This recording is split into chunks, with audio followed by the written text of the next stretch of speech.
Hello everyone, welcome back to the channel. My name is Cordant, and in this video I'm going to make a small guide on how to deal with the maze level with the least amount of pain and suffering possible. So, I know that for a lot of people the maze level can be a little bit of a challenge, especially if you start off on the higher difficulties.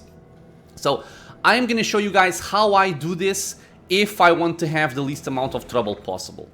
Now, I want to mention before we start that my main character here, Mr. Niko Mokoska, he is a gendarme, so he is a powerful martial character, but for all intents and purposes of this guide, it doesn't matter. Your main character could be whatever you want to take. It could be a wizard, it could be a druid, it can be whatever you want to take. It doesn't have to be very strong early on, because what's going to be carrying us here in the early game is going to be our companions. You can just use the companions to work through this area without relying too much on your main character. So, right now, we are at the point in the game in the underground caves of Canabres where I just picked up Lan and Windwag after picking up the Angel Sword.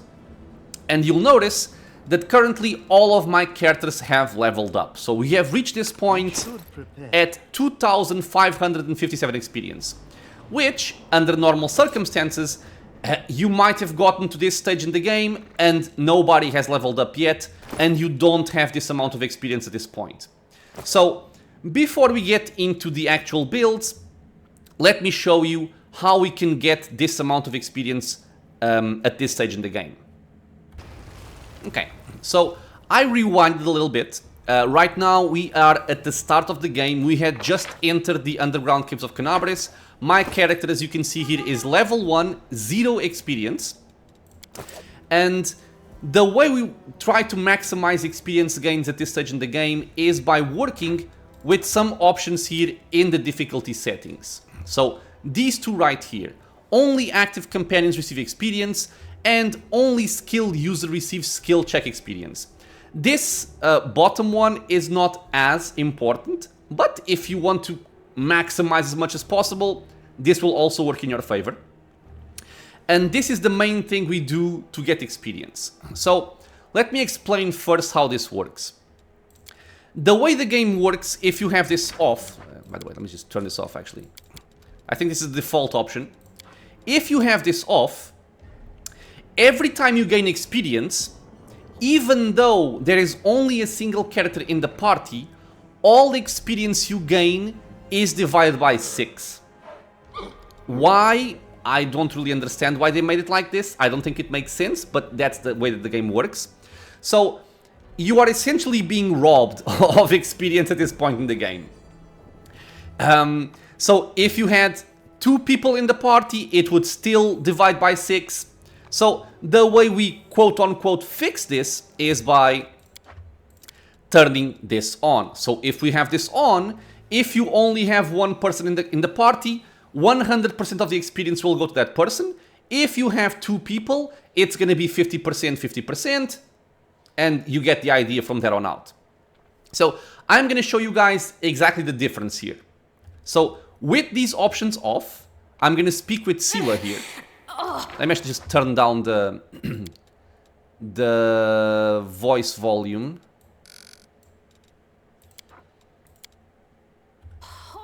Okay. So you see right here we got 125 experience. I'm going to jot this down so I can compare later. So 125 experience just by reaching Sila here. And in terms of skill checks, I'll go for the athletics one here. We got 48 experience.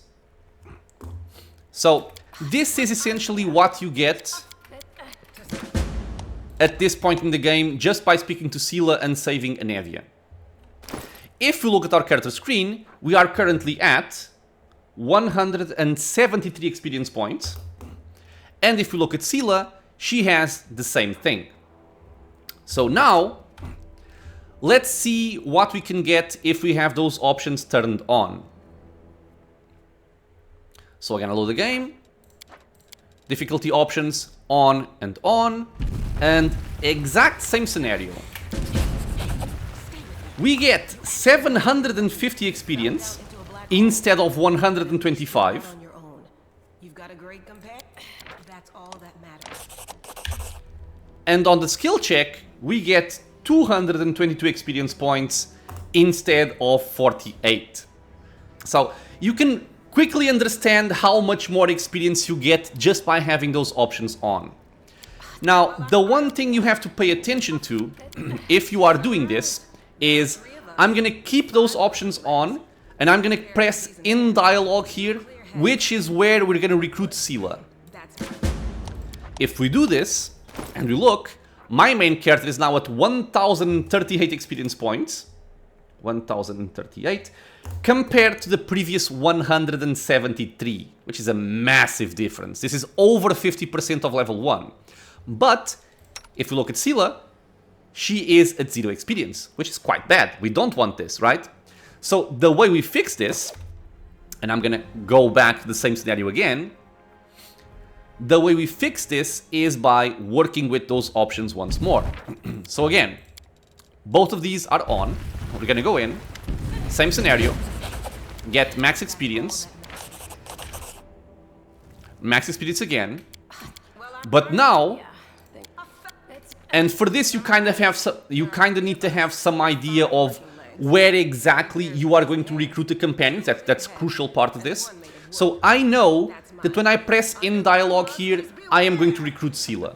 So what I do is I go back to the options menu, because you can go to the options while you are in dialogue, and we turn this option off. This one doesn't matter, but you turn this one off here, only active companions with experience.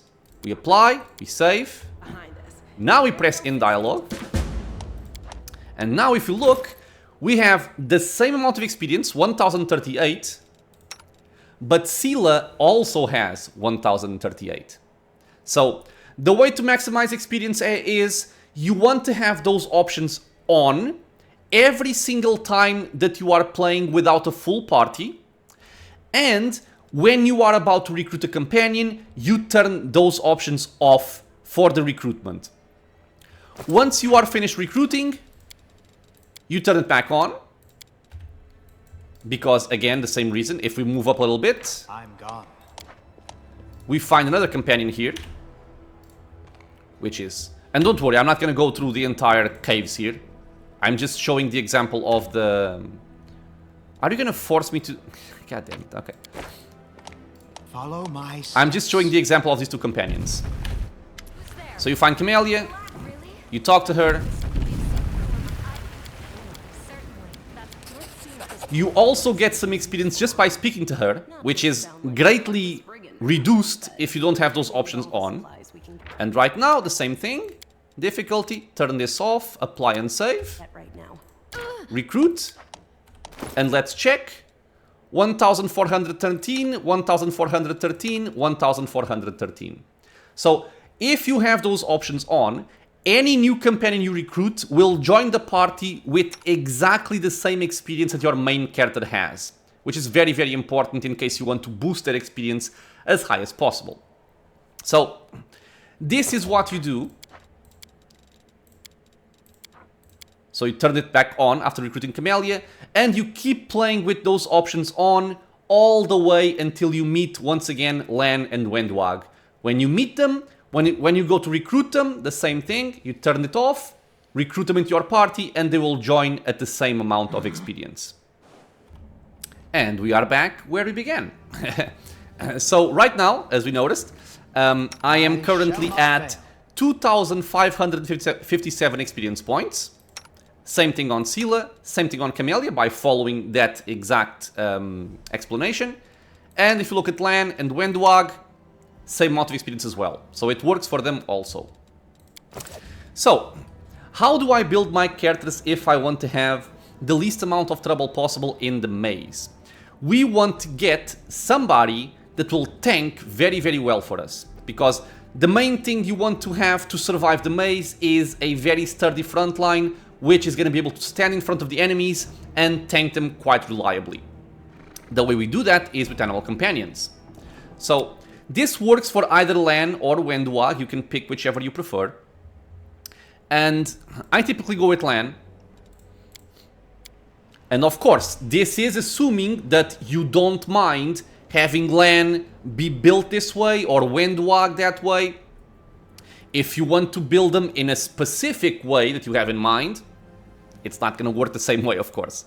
But my suggestion, if you want to have the least amount of trouble, is building Lan as a hunter. The type of hunter doesn't really matter too much. I tend to go for Divine Hunter because it also gives me access to a domain. But this doesn't even play too much of a role early on.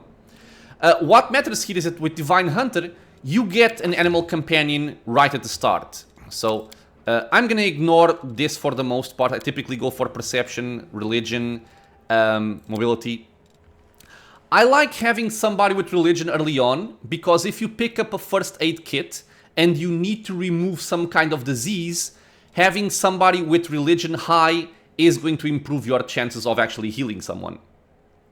This would be an example of a build. For the Animal Companion, I like to pick the Leopard, because he has a lot of AC early on. The domain, you can pick whatever you want. I typically go for War Domain for later. And then the spells, again, you can pick whatever you like. Doesn't matter too much. But if you want to min-max, I guess, Magic Fang and something like Aspect of the Falcon would be good choices. And we are done. It's a very simple level-up process. It's just first level in Hunter. When you get your Animal Companion, you can pick whatever you want here, but the one that's going to make you safer is going to be Bulwark.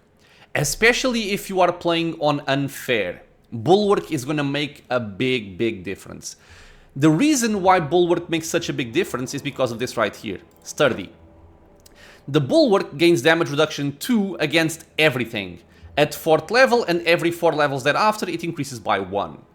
The reason why this is so important, and I guess I'm going to show it in a second here. I like to give him... very important to get mobility up to 3 as soon as possible on your Animal Companion, because it's going to improve fighting defensively. So mobility and perception here. For the first feat, I like to go for dodge. It will just give us 1 more point of AC, and it will make us work into very useful feats like Crane Style, Crane Wing, Crane Riposte, which will also just make your character even tankier. And the name, you know, whatever you want to take. So, the reason why it's so important to have Bulwark if you are playing on Unfair, it's still useful for any other difficulty, but especially for Unfair. If we look at Unfair, you'll see here that damage to party dealt is doubled. So all damage you take gets doubled. If somebody hits you for 10 points of damage, you will instead take 20 points of damage. Now, why is it so important to have damage reduction? Because the way that damage reduction works... is... if you get hit by some amount of damage, it gets reduced by the amount over here. So same example. If you take 10 points of damage, it would get reduced to 8. That's already quite good for any difficulty up to hard. On Unfair, you might think that if you took 10 damage, it would get doubled to 20. So if you have damage reduction 2, you would instead take 18. That's not the way it works. The way it works is, if you are about to take 10 damage, before the damage gets doubled, it will do the calculation of damage reduction. So you would take 10 damage, minus 2, you would take 8, and then you double the damage. So you would take 16 instead of 18. The more damage reduction you have, the better this gets. So, very important to have this on if you are playing on Unfair, and on any other difficulty, it will also be quite useful. So right now, we want to have fighting defensively on. This will give us a +2 dodge bonus to our armor class. And if we have 3 or more ranks in mobility, it will give us instead a +3. So very, very handy. And let's just look at our character here at level 1. So at level 1, without any kind of buff, without any kind of gear, we're looking at 24 AC. if you look at Scylla, who is using heavy armor, a heavy shield, right? And she even has the dodge feat and shield focus feat, she is still a worse tank than the animal companion at level 1. She has 22 AC. So a naked leopard is better at tanking than a fully heavy armored and heavy shielded character.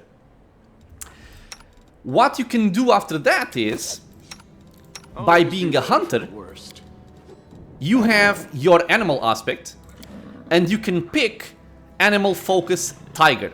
This will give your animal companion an inherent bonus dexterity of 2. So by turning this on, we get an additional point of AC right here because we have some more dexterity. If you give your animal companion something that we picked up along the way, like braces of armor, it goes up to 26 AC already. So it's already 4 more AC than your main tank, without having to fuss over too many things.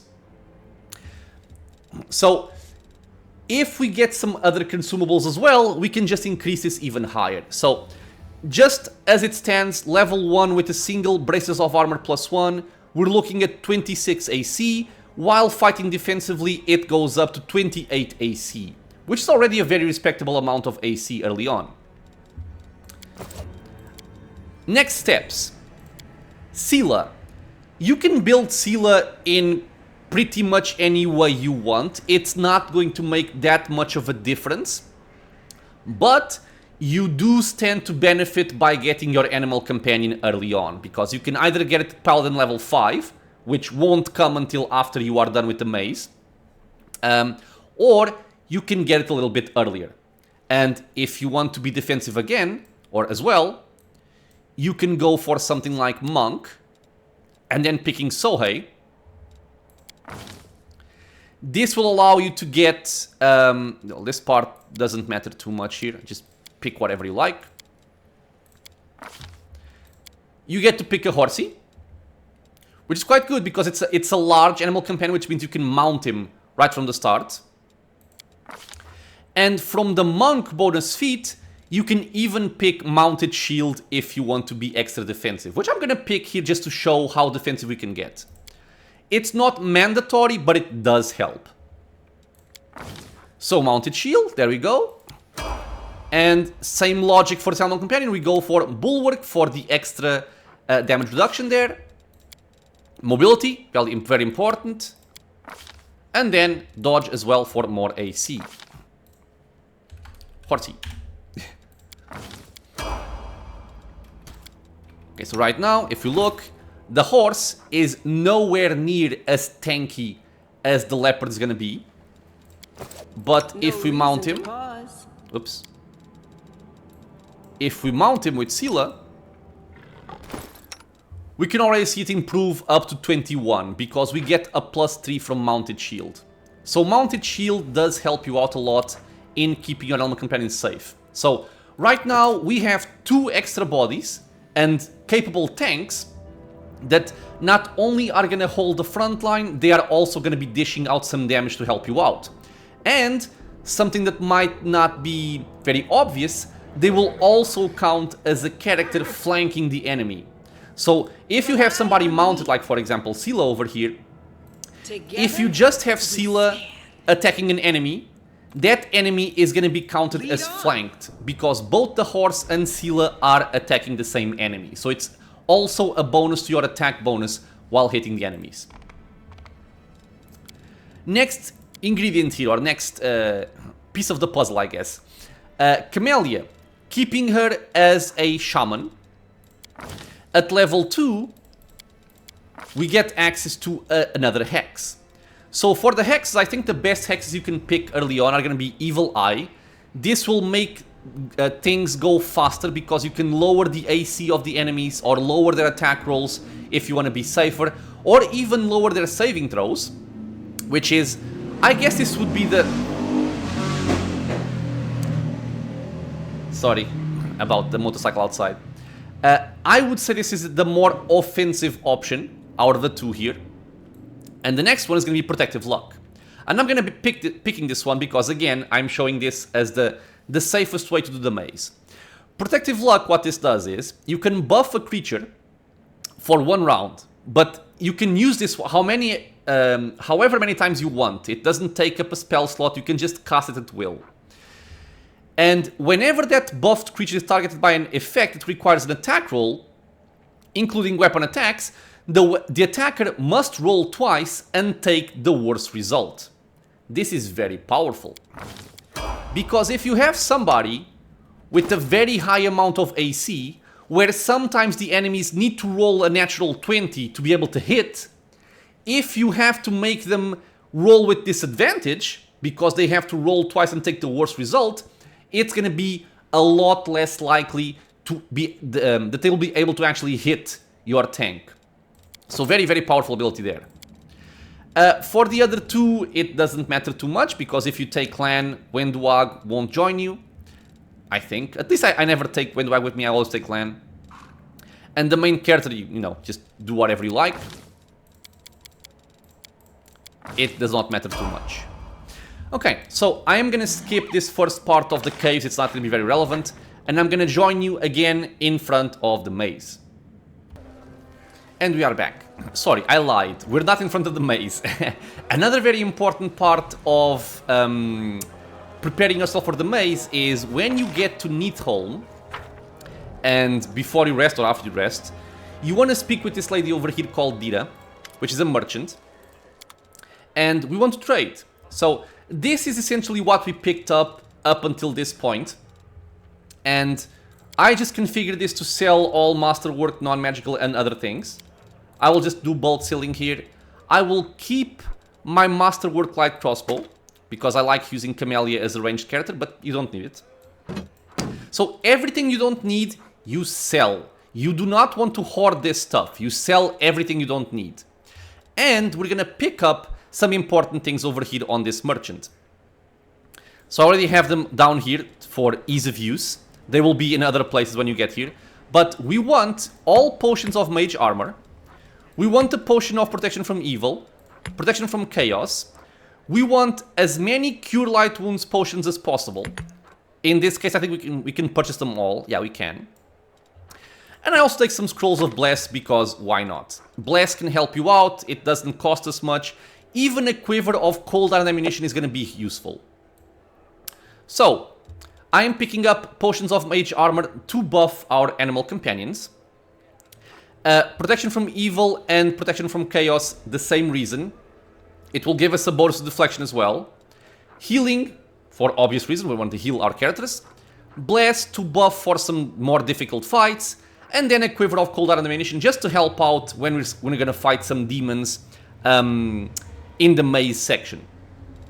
So do not be afraid of spending your money purchasing useful consumables. This will help out a lot. So spend your money, okay? Spend your money. What you also want to do is, at some point while you are doing that initial section of the caves, you pick up a cold iron longsword. This is much better than what Sela is currently using, because a lot of enemies you're gonna face will have damage reduction, but you can bypass that damage reduction if you are using a cold iron weapon. So it doesn't cost you anything, just swap this around and start using the cold iron longsword instead of the normal longsword. Okay, so purchases are done, and now we're gonna be at the front of the maze. And here we are. So we have left Neatholm, we are now in front of the shield maze. All of our characters are over here waiting.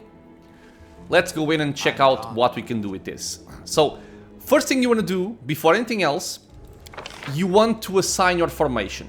So you can just go to any kind of custom formation and then rearrange it however you want.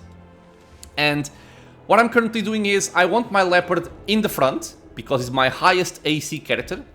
And I have these two over here. In this actual save game, I went for giving Sela a hypogryph mount. It's kind of the same thing as that you would get with the horse. But, you know, And I'm using Camellia as a ranged character, and I'm using Lan as a ranged character as well. So, if you want to be more defensive, I would still take the horse here with the monk level for mounted shield, because currently he's not going to be as high of AC as if you had mounted shield. So let's look how we can buff our characters to make the most out of our defensive properties. So first step, animal focus tiger, to get the inherent bonus dexterity, making him tankier. We want to also give him mage armor. I already buffed him with this, but how I did it was just you select your character and then you right click the potion of mage armor and you use it. That's all.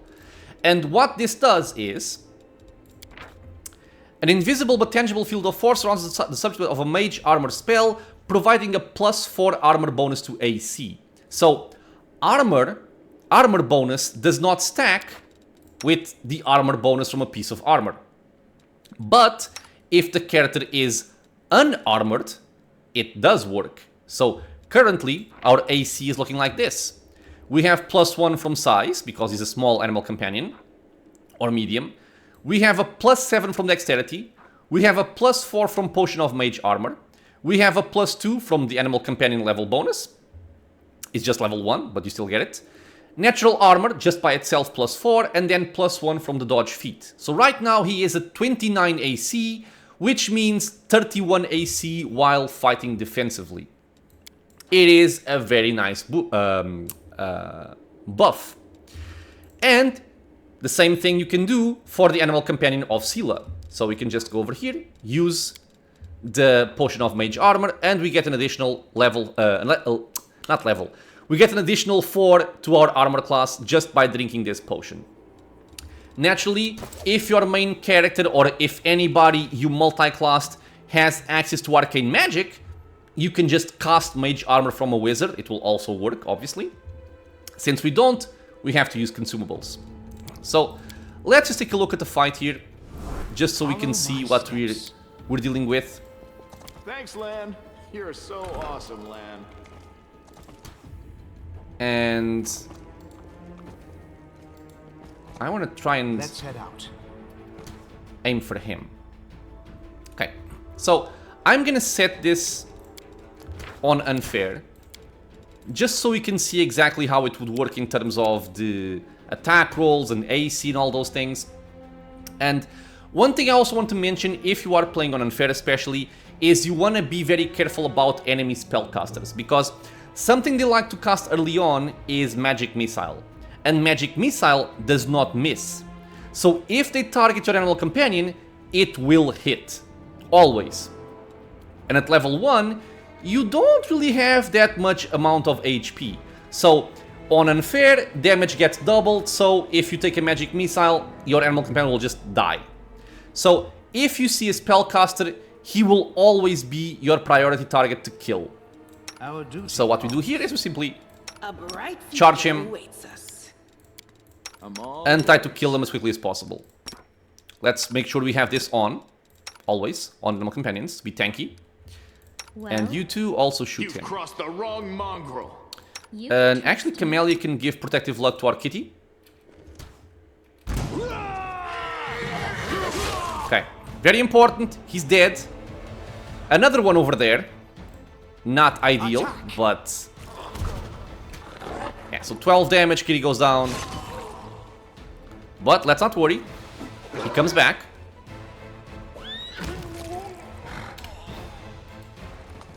So even with the magic missile dealing the maximum damage, he will still come back to you. And now what we do is we simply heal him up. Okay. Let me see if I can show what I wanted to show here. I want to see somebody attacking Kitty. Nobody could. Okay. I will show it soon then. Just pick up whatever you want. And essentially what we want to do here in the maze is we want to deal with the easier areas of the maze until we get level 3. And then once we get to level 3, we are gonna... Can you loot this? Once we get level 3, then we go for the tougher areas of the maze. Because at level 3, we can make something very interesting happen. Am I not? So let me just find an enemy here. I'm gone. Like this guy. So normally what you want to do here is simply charge. Every chance you get, you charge for offensive purposes. Try and kill the enemies before they have a chance to actually fight back. But for the sake of showing the defensive properties of this particular build, I'm not going to charge. I'm going to let him do something. So we apply Protective Luck on Mr. Kitty. And we send him in. Yet another obstacle. So the fight starts. And we keep on having Camellia cast Protective Luck on the kitty. Let's actually not kill the guy. Just stay here. Attack me, please. Okay, so let's look. So this right here, again, this is a guy on unfair. Let me actually check him first. So if you look at this guy, he has 22 AC, which is very annoying. He has a plus 14 to hit, which is very high. It is very high. If we look at Mr. Kitty Cat, we can see right here he's at 31 AC because he's fighting defensively. So this guy, in order to hit us, he needs to roll, let me see here. So he rolled a 13, so 27, he needed 4 more. So needs to roll a 17 in order to hit the leopard. Protective Luck is making him take the worst result. So he rolled a 15 and a 13, he has to take the worst result, so he took 13 here. He was unable to hit the leopard. So it's going to be quite unlikely that the enemies will actually be able to hit your animal companion. But at level 3, those chances will go down even further. So let's just complete this area here. For the sake of making this go fast, I'm just going to kill him quickly. Do that. You can also mark him. Why not?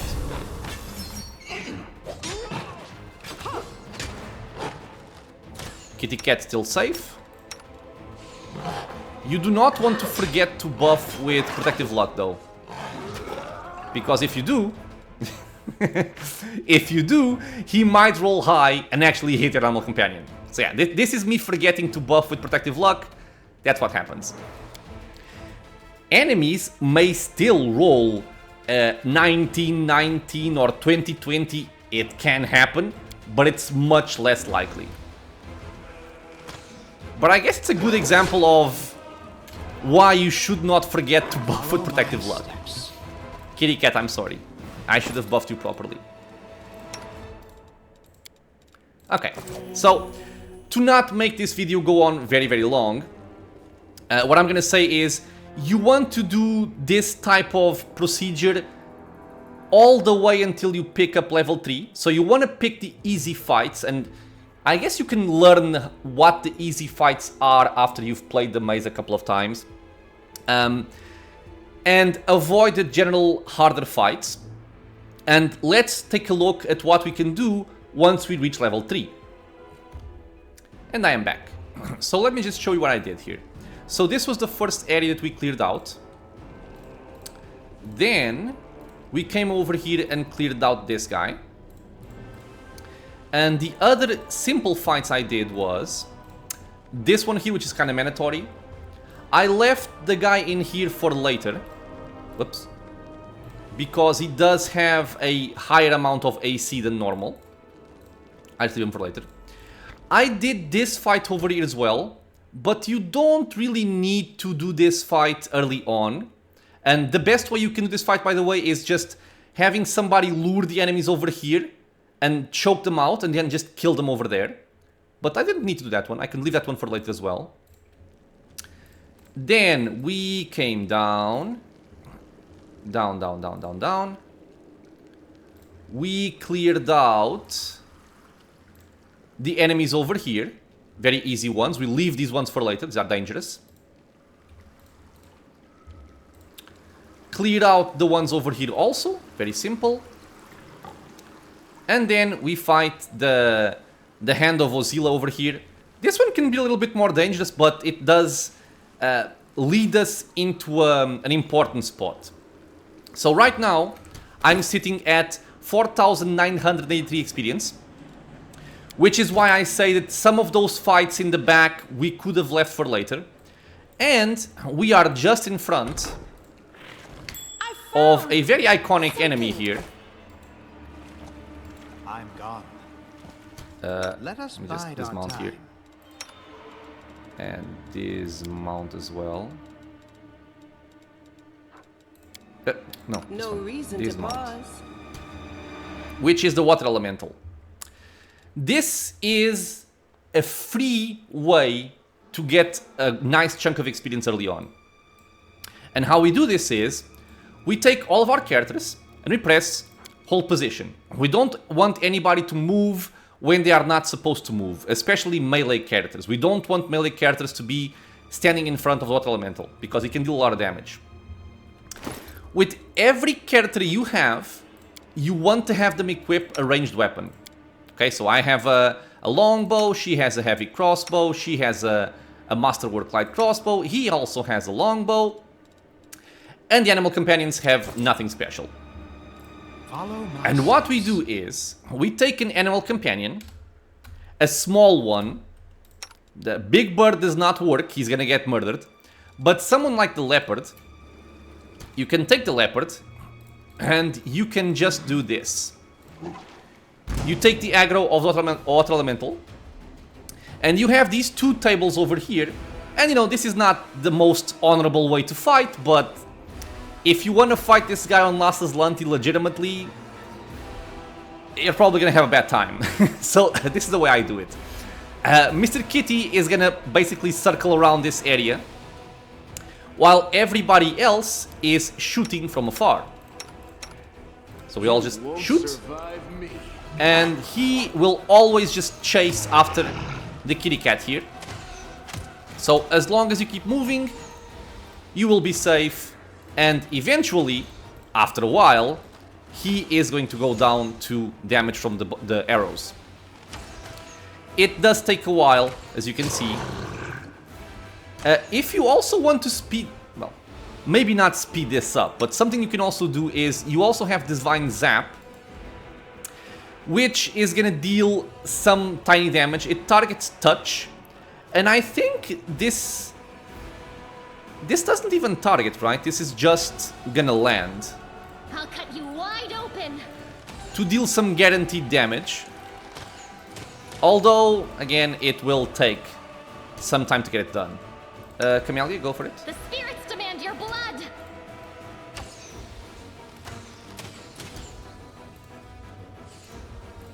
I would like to see her cast her spell. No. Why aren't you do that? You are today's sacrifice. Woman, the hell?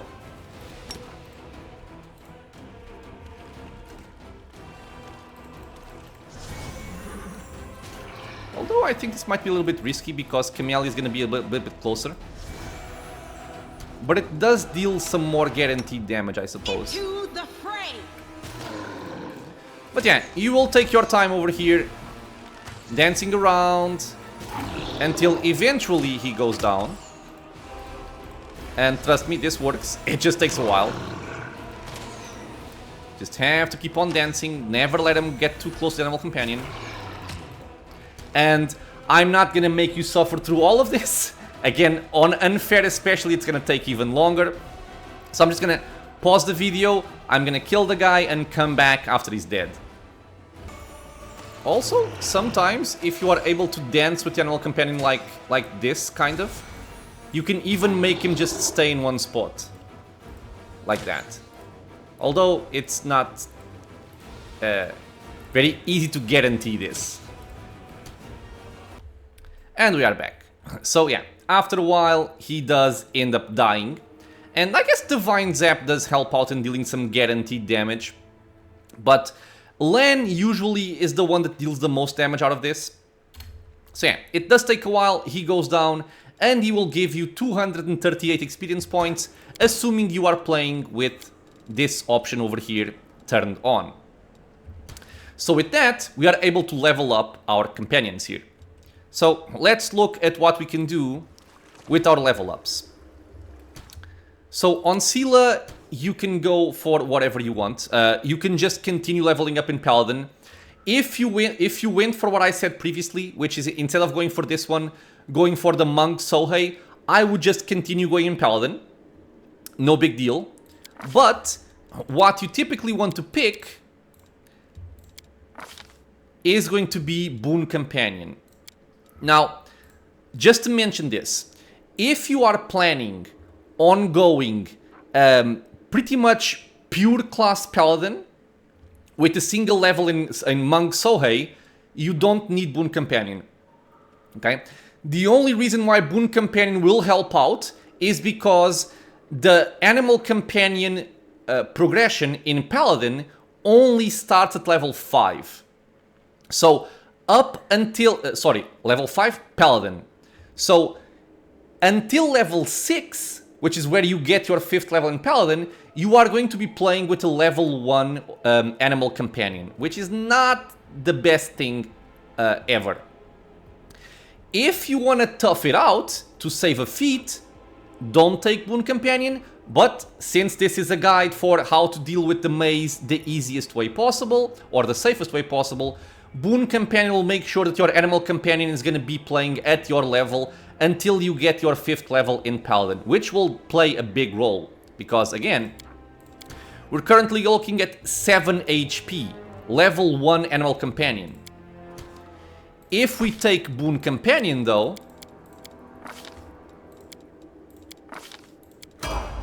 he levels up twice. It's also very important because you are able to get level 3 in mobility for the extra AC in fighting defensively. And you also get an additional feat. So this right here is going to give you an additional AC when fighting defensively. Very good. And with the extra feat, you can take something that's going to be very useful for you. You can take something like Die Hard, which means even if your Animal Companion goes below 0 hit points, it will not immediately fall down. Which means you have time to dismount Sela, because if the Animal Companion dies and Sela is on top, Sela falls prone, which is very, very bad. So Die Hard will give you some time to get your character off of it, to make him safer. It gives you time to heal the Animal Companion so you can keep on fighting. It just gives you a lot of versatility. If you don't want to go for this, you can also go for something like Toughness, for example, to give him some more hit points, which is also cool. Personally, I like going for Die Hard. And right now we can see here, he's at level 20, not level, he's at 20 hit points. At 25 AC with his mage armor. If we look at Mr. Leopard here, Mr. Kitty, so 29 AC currently, 6 hit points. So for Lan, I like to go for Zen Archer again on level 2, because level 2 will give us some very nice things. So let's get some religion here, perception, that should be it. Boon Companion again, very important. And now, from our Zen Archer bonus feat, we also get Precise Shot, which is very, very important for any kind of ranged character. And we even get Weapon Focus on Longbow for free. So I love this second level of Monks and Archer. It gives us a lot. It can still buff our Animal Companion while still getting everything we need for our archery capabilities. So right now, again, we're looking at our Animal Companion at level 3. So mobility 3. Very, very important. There we go. Same thing, Die Hard. And now we have 17 hit points, which makes us a lot safer than before. We're looking at 31 AC because we got an extra 2 from our level bonus here. It was +2, it's now a +4. So 31 AC baseline. Fighting defensively with 3 ranks in mobility, that's a +3, so it's 34 AC at this stage in the game, without any other kind of buff. If we go for something like Shield of Faith, it's going to increase by a further 2 points, moving up to 36 AC. Most enemies in the entire maze will need to roll a 20 to hit you, even the tougher ones. That's also one of the main reasons why I like having Die Hard on very high AC characters, because if for some reason Kitty gets critted and he gets brought below 0 hit points, it's not very likely he's gonna take an additional attack in quick sequence, so you have time to heal him up. And you can heal him up by having, for example, someone like Sela using the Wand of Cure Light Wounds, which we pick up earlier on in the caves. Or, something you might not know, not only can you drink potions, but you can also use Cure Light Wounds from the potion on somebody else. So, if the animal companion does go below 0 hit points, you can just heal him up to full before he gets hit again. So very, very cool. Camellia doesn't matter too much what you do here. You can just go for whatever you want. If you want to multi-class, you can multi-class. If you want to keep her as a shaman, which I typically do, you can give her something like point-blank shot if you want to go for ranged.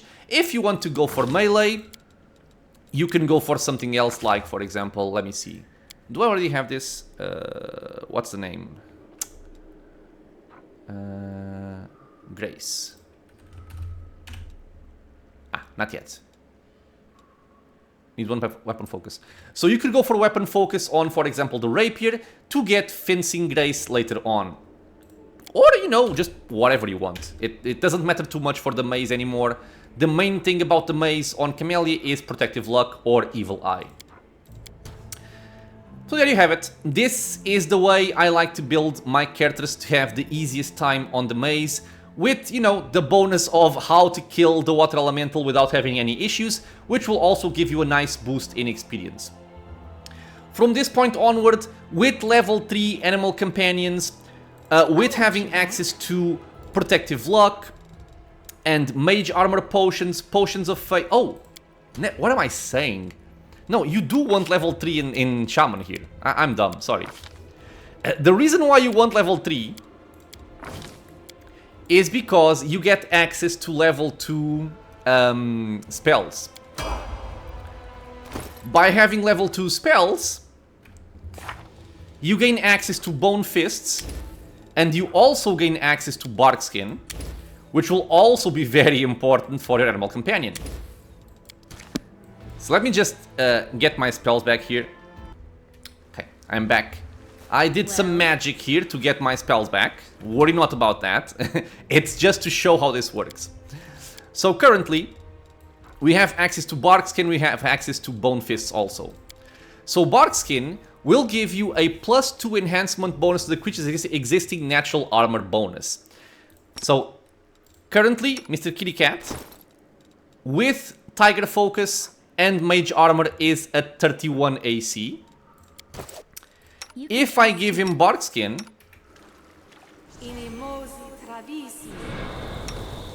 he goes up to 33 AC. And if we also use Bone Fists,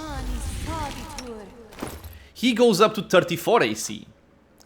If you give him a potion of Shield of Faith, he goes up to 36 AC. Plus fighting defensively, our character currently has 39 AC on level 3 in the maze. 39 AC is going to tank anything in this area.